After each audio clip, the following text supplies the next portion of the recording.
पवन भैया जी सत साहिब, मेरा कुछ शंकाएं हैं जो आप कृपा करके शंकाओं को समाधान कीजिए। पहला है कि रक्षा सूत्र किस हाथ में बांधनी है, क्योंकि पहले परंपरागत रूप से लड़की को बायां हाथ में और लड़का को दाहिना हाथ में बंधवाया जाता था।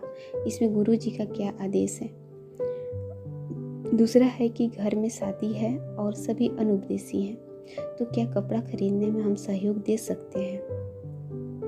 तीसरा है कि ऑनलाइन नाम दीक्षा अप्रैल 2020 में लिए थे, जो सतनाम मिल गया है, तो इसमें शंका समाधान कीजिए कि प्रथम मंत्र और सतनाम दोनों मिक्सिंग जाप कर सकते हैं। मिक्सिंग जाप का मतलब है कि जैसे 20 मंत्र 10-20 मंत्र प्रथम मंत्र कर लिए, फिर सतनाम भी कर लिए, फिर टाइम मिला तो प्रथम मंत्र कर लिए, फिर सतनाम कर लिए। ऐसा क्या कर सकते हैं, या फिर प्रथम मंत्र 108 बार पूरा करके ही सतनाम करना है।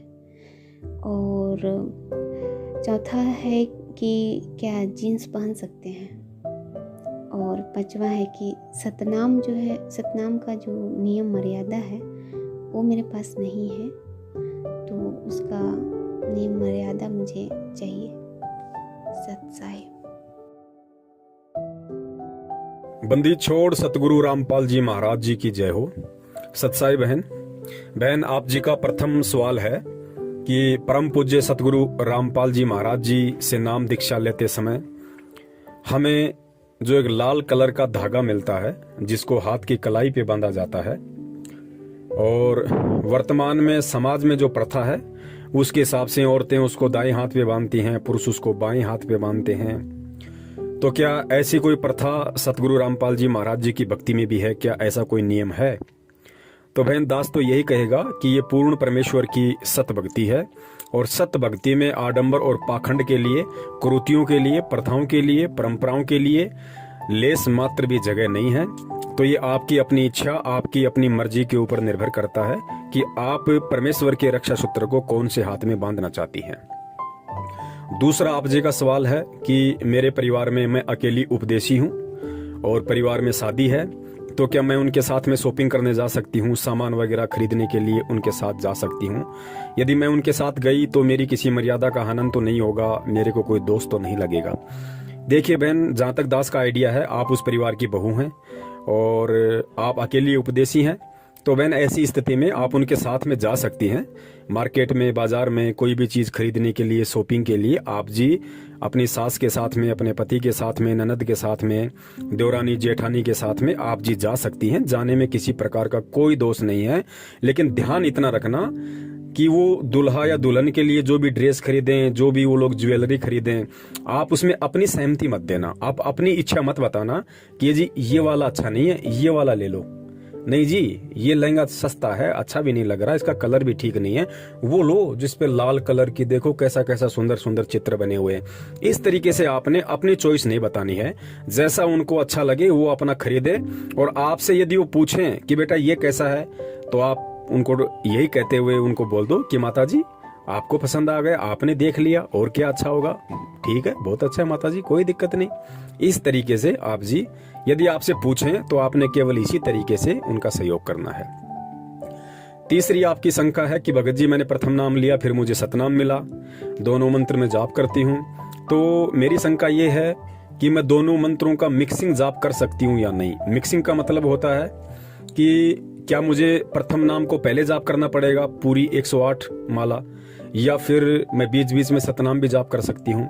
तो देखिए बहन, ये परमात्मा की भक्ति है। परमात्मा ने इस भक्ति को बहुत ही सीधे तरीके से हमें बताया है, बहुत ही सहज ये भक्ति है परमात्मा की, और इसमें ऐसी कोई बाध्यता नहीं है कि आपको सबसे पहले प्रथम नाम की माला करनी पड़ेगी, उससे पहले आप सतनाम नहीं कर सकते।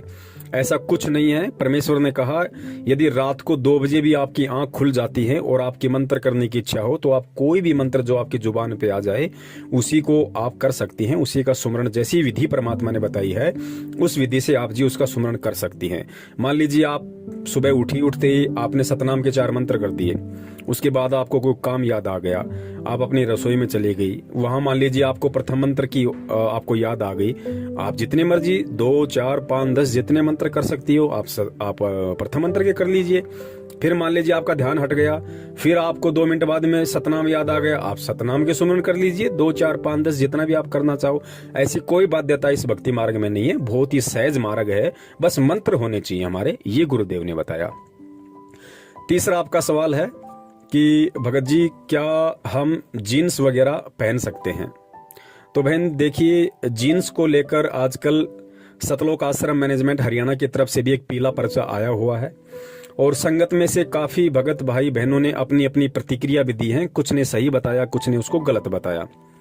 गलत बताने के पीछे का रीजन उनका ये था कि कुछ लोगों ने सतलोक आश्रम मैनेजमेंट हरियाणा के शंका समाधान वाले नंबरों पे फोन किया और उनसे पूछा, क्योंकि देखिए ये परमात्मा की भक्ति है और परमात्मा ने लाखों की संख्या में सत्संग कर रखे हैं और जो भी भगत इस परमात्मा से जुड़ता है वो एकदम से सारे सत्संग नहीं सुन सकता है, इसलिए शंकाएं होना जाहिर सी बात है। तो जब लोग वहां पे फोन करते हैं और उनसे पूछते हैं कि भाई हमने तो ऐसा कभी सुना नहीं, तो भाई ये बताइए कि क्या ये गुरुजी का आदेश है, और यदि गुरुजी का आदेश है तो गुरुजी ने क्या सोच के मना किया है, इसका रीजन क्या है, और ये जानने का हमारा अधिकार भी है, क्योंकि परमेश्वर सतगुरु रामपाल जी महाराज जी ने हमें प्रथम नाम के साथ में जो 11 मंत्र दिए हैं और सतनाम के साथ में हमें जो 33 या 34 नियम दिए हैं, हर नियम के पीछे एक लॉजिक है, एक रीजन है, एक कारण है, और कारण क्या है वो परमात्मा ने अपने सत्संगों में खुल के बताया है। अगर कोई भगत भाई बहन परमात्मा के वो सत्संग नहीं सुन पाया है और यदि सतलोक आश्रम मैनेजमेंट हरियाणा के शंका समाधान पे फोन करके पूछता है, तो ये जाहिर सी बात है सतलोक आश्रम मैनेजमेंट हरियाणा के शंका समाधान पे जो भी भगत भाई बहन बैठते हैं, ये उनकी जिम्मेदारी बनती है कि वो उस भगत को परमात्मा के ज्ञान आधार से संतुष्ट करें कि भगत जी परमात्मा ने इसके पीछे का ये रीजन बताया।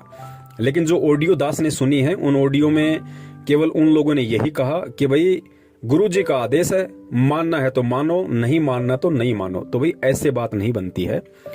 जैसे परमात्मा ने हमें प्यार से हर चीज को समझाया है, उसी तरीके से आप लोगों ने भी भगत समाज को समझाना पड़ेगा यदि आप शंका समाधान करने बैठे हो तो बहन देखिए, जीन्स के पीछे का जो रीजन है, और परमात्मा ने खाली अकेले जीन्स के लिए मना नहीं किया बहन, जीन्स से परमात्मा की कोई दुश्मनी नहीं है। परमात्मा ने अपने सत्संगों में स्पष्ट रूप से कह रखा है कि देखिए, परमात्मा की भक्ति ग्रहण करने के बाद में और ये नियम वगैरह पता होने के बाद में और इतने सत्संग सुनने के बाद में आपको ये समझ में आ जानी चाहिए कि ये मोक्ष वाली भक्ति है, और मोक्ष वाली भक्ति में परमात्मा भगत को हंस बनाएंगे। और हंस कौन होता है? हंस वही होता है जो अपना सीधा साधा तरीके से रहे, ना कोई ज्यादा चटक मटक करे, ना ज्यादा ऊपर मुंह करके चले, बिल्कुल सिंपल सादा। परमात्मा कहते हैं साधु सोई जो सीधा चाल है। तो हमें हर तरीके से हमने भगत बन के रहना होगा। परमात्मा ने बताया कि भगत का बोलना, भगत का चलना, भगत का उठना, भगत का बैठना, भगत का पहनना एक बिल्कुल सभ्य होना चाहिए। उनके भगत के उठने, बैठने, चलने, बोलने में भी कहीं कोई अश्लीलता नजर नहीं आनी चाहिए, किसी भी प्रकार की कोई असभ्यता नजर नहीं आनी चाहिए। तो आजकल समाज का जो बिगड़ा हुआ रूप है और जिस कदर कपड़ों को लेके जो अश्लीलता समाज में फैली हुई है, उससे बचाने के लिए परमात्मा ने अपने भगत को ये आदेश दिया हुआ है कि भाई आप मेरे बच्चे हो, आप परमात्मा के बच्चे हो, और परमात्मा के बच्चे ने केवल परमात्मा को प्रसन्न करना होता है। और परमात्मा किन बातों से प्रसन्न होता है ये भी गुरुदेव ने सत्संगों में बताया है कि परमात्मा केवल अपने भगत के सीधेपन से और साधेपन से प्रसन्न होता है। हम परमात्मा को होठ लाल करके, हम परमात्मा को बाल काले करके, या हम परमात्मा को मेकअप करके, फेशियल करके, या सोना पहन के, चांदी पहन के, तड़क भड़क वाले कपड़े पहन के हम परमात्मा को 7 जन्म में भी खुश नहीं कर सकते। परमात्मा प्रसन्न होता है भक्ति से, सीधेपन से, और जो नियम परमेश्वर ने दिए हैं उन मर्यादाओं में रहते हुए परमात्मा की भक्ति करते रहने से। तो हमें बहुत ही सीधे और सिंपल तरीके से हमने चलना होगा। हमारे जो कपड़े हैं बहुत ही वो सभ्य तरीके वाले होने चाहिए, उनमें कहीं भी किसी भी प्रकार की कोई भी अश्लीलता नहीं दिखनी चाहिए। तो आजकल बाजार में जिस प्रकार से टाइट जींस आती हैं, या जो टाइटी आती है, जो एक पजामी टाइप की आती हैं जिसको माता बहनें पहन लेती हैं, और ऊपर भी बहुत सारे ऐसे कपड़े आते हैं मार्केट में जो बिल्कुल टाइट होते हैं, जिनमें माता बहनों के अंग बिल्कुल मतलब स्पष्ट रूप से दिखाई देते हैं। तो गुरुदेव ने बताया कि बेटा देखो, यहाँ पे ये काल भगवान का लोक है, और यहाँ पे नर और मादा दो हैं और ये दोनों अपोजिट सेक्स हैं और तीनों गुणों में से रजोगुण का प्रभाव यहाँ पे सबसे ज्यादा है। तो परमेश्वर ने बताया कि देखो, यदि आप इस तरह के कपड़े पहनोगी जो आपके अंगों का प्रदर्शन करे, एक अश्लीलता दर्शाए, तो सामने वाला व्यक्ति जो भी आपको देखेगा उस व्यक्ति के मन में हलचल शुरू होगी, क्योंकि काल का लोक है। पांचों विकार यहाँ पे सबके अंदर है, चाहे भगत हो चाहे जगत हो। एक परमेश्वर सतगुरु रामपाल जी महाराज जी को छोड़ के इन पांचों विकारों से, तीनों गुणों से कोई भी व्यक्ति यहाँ पे अछूता नहीं है, चाहे वो उनकी 20 साल से भक्ति कर रहा हो चाहे 50 साल से भक्ति कर रहा हो। तो परमात्मा ने बताया आपने कोशिश करनी है कि आपने किसी भी प्रकार से, माता बहनों ने जो परमेश्वर सतगुरु रामपाल जी महाराज जी की शिष्या हैं, उन्होंने ऐसे किसी भी प्रकार के कपड़े नहीं पहनने जो टाइट हों, जो आपके अंगों को प्रदर्शित करते हों, जो अश्लीलता दर्शाते हों, जिससे दूसरे व्यक्ति का मन विचलित होता हो। देखो पुण्यात्माओं, जब कोई ऐसी किसी माता बहन को देखेगा जिसने टाइटी पहन रखी है, जिसने बहुत टाइट जीन्स पहन रखी है, ऊपर के कपड़े बहुत टाइट पहन रखे हैं या छोटे कपड़े पहन रखे हैं, तो जाहिर सी बात है पांचों विकार यहाँ सबके अंदर हैं। चाहे जगत हो चाहे भगत हो, ये सच्चाई सबको पता है, चाहे वो कहे या ना कहे, ये उस भगत की अपनी मर्जी। तो सामने वाला उन चीजों को देखेगा, ऐसे कपड़ों में जब हमारी माता बहनों को कोई देखेगा जो परमेश्वर की भगत हैं, तो बहन सामने वाले व्यक्ति के मन में उन तीनों गुणों का प्रभाव, पांचों विकारों का प्रभाव तुरंत हो जाता है। तो सोचिए, जब वो भगत परमात्मा की बेटी को देख के, पुण्यात्मा ध्यान देना, जो हमारी माता बहनें हैं, यदि हमारी माता बहनें जो सतगुरु रामपाल जी महाराज जी की शरण में आ गई और उसके बाद यदि वो इस तरह के कपड़े पहन के मार्केट में, बाजार में जाती हैं या अपने घर पे पहनती हैं, तो जाहिर सी बात है जब वो बाजार में जाएंगी या कहीं भी जाएंगी और कोई भी व्यक्ति जब उनको उन कपड़ों में देखेगा, तो पुण्यात्मा यहाँ पे सभी तो दूध के धुले हुए हैं नहीं। 99% लोग यहाँ पे पांचों विकारों से ग्रसित हैं। अगर किसी पे थोड़ा बहुत प्रभाव कम है तो वो 1% है, और 1% में कौन आता है? जो बेचारे 60-70 साल की उम्र को ज्यादा पार कर गए हों। बाकी यहाँ सबके अंदर विकार हैं। तो हमारी माता बहन को जब सामने वाला व्यक्ति उन छोटे छोटे कपड़ों में या उन टाइट कपड़ों में या अश्लीलता दर्शाते हुए उन वस्त्रों में देखेगा, तो जाहिर सी बात है तीनों गुण का प्रभाव उसके अंदर होता है। तो रजोगुण का जैसे उसमें प्रभाव हुआ, वो आपके प्रति गलत सोचेगा, उसकी नजर आपके ऊपर जाते ही गलत विचार पैदा करेगी। तो बहन, उसके अंदर जो गलत विचार पैदा हुए और गलत विचार पैदा होने से उसके कर्म बिगड़ना शुरू हुए, तो उसके कर्म किसके कारण बिगड़ना शुरू हुए? उसके कर्म उस औरत या उस बहन बेटी के कारण बिगड़ना शुरू हुए जिसने छोटे कपड़े पहन रखे हैं। परमात्मा का ज्ञान लेने के बाद भी, परमात्मा की समझ होने के बाद भी, जिसने छोटे कपड़े पहन रखे हैं, जिसने टाइट कपड़े पहन रखे हैं, या जिसने ऐसे तड़क भड़क वाले, अश्लीलता दर्शाने वाले कपड़े पहन रखे हैं जो सामने वाले को थोड़ा बहुत विचलित करता है, तो बहन वहां पे हम भी दोषी हो जाएंगे। क्योंकि उसके यदि कर्म बिगड़ने शुरू हो रहे हैं, या वो यदि विचलित हो रहा है, या उसके अंदर यदि काम वासना का कीड़ा दौड़ रहा है, तो बहन वो हमारे को देख के दौड़ रहा है, तो हम भी उसमें उतने ही भागीदार हो जाएंगे। तो बहन, हमने हर प्रकार से यदि हम भगत बने हैं, तो हमने भगतों वाले लक्षण अपने ऊपर धारण करने पड़ेंगे। भगत के श्रृंगार परमात्मा ने 16 प्रकार के श्रृंगार बताए हैं। हमने उन 16 प्रकार के श्रृंगारों को हमने अपने ऊपर धारण करना पड़ेगा, धीरे धीरे परमात्मा के सत्संग सुनते रहने से, ज्ञान आधार से। तो बहन, इसलिए परमात्मा हमें छोटे वस्त्र पहनने से मना करते हैं। और परमात्मा ने केवल जीन्स के लिए ही मना नहीं किया है, परमात्मा ने तो आश्रम में यहाँ तक भी मना कर रखा था। जैसे बहुत सारी माता बहनें हैं अपना जो इस सलवार सूट वगैरह पहनती हैं, तो ऊपर का जो पहनती हैं, क्या नाम है उसका, सूट, जो ऊपर का जो सूट होता है, बहुत सारी माता बहनों का जो सूट है वो इतना छोटा होता है कि कोहनी से ऊपर तक होता है। जैसे भाई लोग, जैसे बहुत सारे लोग आप देखते होंगे जो ये टी शर्ट वगैरह पहनते हैं, तो टी शर्ट का बाजू कितनी होती है, मतलब कोहनी से ऊपर तक होती है। तो जिन माता बहनों का ऊपर का जो सूट होता है वो कोहनी से ऊपर होता था, परमात्मा उसको भी धमका दिया करते थे कि बेटा अच्छे कपड़े पहनो, पूरे कपड़े पहनो, कोहनी के नीचे तक होना चाहिए आपका बाजू, वो किसी भी प्रकार का मतलब अश्लीलता ना दर्शाए। अपने सत्संगों में भी कई बार परमात्मा ने जिक्र किया है कि माता बहनों की जो बाजू होती है वो कोहनी से नीचे होनी चाहिए और बिल्कुल ढीली ढाली होनी चाहिए, टाइट नहीं होनी चाहिए। हमारी जो माता बहनें हैं, दास उनसे यही अपील करेगा, दास उनसे यही विनती करेगा कि आगे से हम ध्यान रखें। तो विशेषकर यदि हम घर से बाहर निकलते हैं तो हम बिल्कुल सीधे साधे ढीले ढाले और एक सभ्य औरत को दर्शाने वाले कपड़े हम पहने। तो बहन इसलिए परमात्मा मना करते हैं। और यहाँ सतलोक आश्रम मैनेजमेंट हरियाणा ने इस आदेश को, जो आदेश परमात्मा सन 1994 से देते हुए आ रहे हैं, उस आदेश को इन्होंने पीले पर्चे में डाल के संगत को ये दर्शाया कि गुरुजी ने जेल से ये आदेश दिया है। क्योंकि जब तक ये लोग दिन में 1-2 पीले पर्चे नहीं डाल दें तब तक रात को ना तो ढंग से इनको खाना खाया जाता है, ना इनको ढंग से नींद आती है, क्योंकि ये इनकी मजबूरी हो गई। इन लोगों को आदत पड़ गई कि हमने 1 या 2 पीले पर्चे जबरदस्ती अड़ंग बड़ंग करके हमने संगत में डालने ही डालने।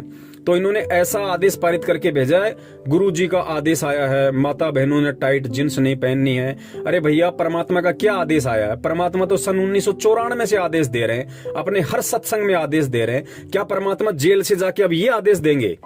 तो फिर तो परमात्मा सारे आदेश देंगे फिर जेल से। परमात्मा ने जींस वाला आदेश क्यों दिया? परमात्मा तो उसमें ये लिखते, अगर परमात्मा का आदेश होता जेल से तो परमात्मा तो ये लिख के भेजते कि बेटो, मैंने जो प्रथम नाम के समय जो 11 नियम दिए हैं, सतनाम के समय मैंने जो 34 नियम दिए हैं, और मेरे सत्संगों में मैंने जितने भी नियम दिए हैं, तुम्हें उन सब का पालन करना होगा, तभी तुम परमात्मा की भक्ति पे टिक पाओगे और भक्ति के लायक तुम बन पाओगे।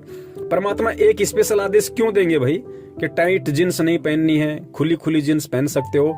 परमात्मा ने तो हमेशा कहा कि खुला खुला कपड़ा, चाहे जींस हो, चाहे स्वेटर हो, चाहे पैंट हो, चाहे ट्राउजर हो, चाहे सलवार सूट हो, कोई भी कपड़ा हो, हमने खुला खुला ही पहनना है। हमने ढीले ढाले कपड़े पहनने हैं, हमने अश्लीलता दर्शाने वाले कपड़े नहीं पहनने। तो ये कोई जेल से स्पेशल आदेश नहीं आया है, ये तो इन लोगों की अपनी घटिया सोच है जो संगत को मूर्ख बनाने के लिए, और हमेशा इस तरह के आदेश ये लोग पारित करते रहते हैं। ये जो आदेश है ये परमात्मा का सत्संग रूपी आदेश है।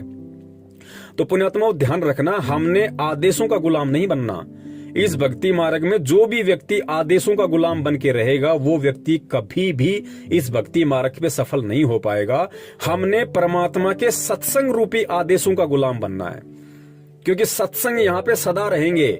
गुरु यहाँ सदा नहीं रहेगा, लेकिन गुरु के सत्संग, गुरु के वचन यहाँ सदा रहेंगे। तो हमने सत्संग रूपी आदेशों का गुलाम बनना है। और जो व्यक्ति इस ज्ञान को आधार बना के परमात्मा के सत्संग रूपी आदेशों का गुलाम बन गया, पुण्यात्माओं, परमात्मा उसको किसी अन्य की गुलामी नहीं करने देंगे।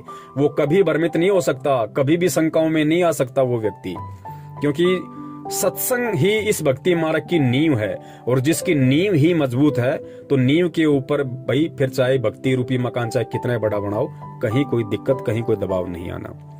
और आगे आपने बताया बहन कि सतनाम के जो 34 नियम है वो आपको नहीं पता है। अब मुझे नहीं पता आपको क्यों नहीं पता है, क्योंकि वैसे तो नाम दीक्षा के समय पर्चे वगैरह दिए जाते हैं। हो सकता है ऑनलाइन आपको नाम दीक्षा मिली होगी, आपको नियम नहीं बताए गए होंगे। ना ये लोग ऐसा कोई ध्यान देते हैं, चाहे कोई नियम ले या ना ले, इनको इन बातों से मतलब नहीं है। मैनेजमेंट को केवल संख्या जोड़ने से मतलब है, ताकि ज्यादा से ज्यादा लोग ज्योति पाठ और दान जमा करवाए। नियम में रहे ना रहे ऐसी कोई बाध्यता इन लोगों को नहीं है। तो सतनाम के जो नियम है, अगर परमेश्वर दया करेंगे, मालिक प्रेरणा करेंगे, तो दास सतनाम के जितने भी 34 या 35 नियम है, परमात्मा एक विशेष वीडियो उन पे बनवाएंगे। और जैसे परमात्मा ने प्रथम मंत्र के समय जो 11 नियम दिए जाते हैं, जैसे परमेश्वर ने पहले उसका एक वीडियो बनवा रखा है, उसी प्रकार परमात्मा अगर दया करेंगे तो दास सतनाम के सभी 34 या 35 नियमों का भी एक वीडियो अवश्य बनाएगा अपने भगत भाई बहनों के लिए, और ताकि हम लोग नियमों को अच्छे से जानेंगे, समझेंगे, पहचानेंगे, तो हम भक्ति पे दृढ़ होकर चल सकेंगे। अगर समय आया, परमात्मा ने प्रेरणा की, तो अवश्य सतनाम के नियमों का भी वीडियो बनेगा। सत साहिब, जय हो बंदी छोड़ की।